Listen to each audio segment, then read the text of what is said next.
ওই যে আমার ছোটদা পাট কাটছে, মানে বাঁধছে। ওই যে আরেকজন,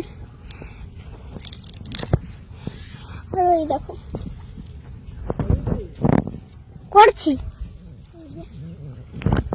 এখনো ওইখানে অনেক পাট বাকি রয়েছে। এই দেখো বন্ধুরা, আমাদের গ্রাম পাট কাটছিল, দিতে গেছে।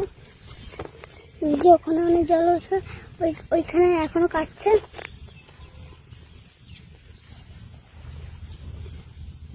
ওই যে আমার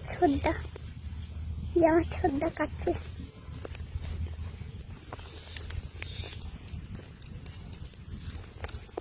এই যে পাটগুলো দেখো, আমি ভিডিও করছি। ওই দেখো, ওই যে অনেক জল আছে। ঠিক আছে, আবার কালকে করবো। ঠিক আছে, এখন যাই।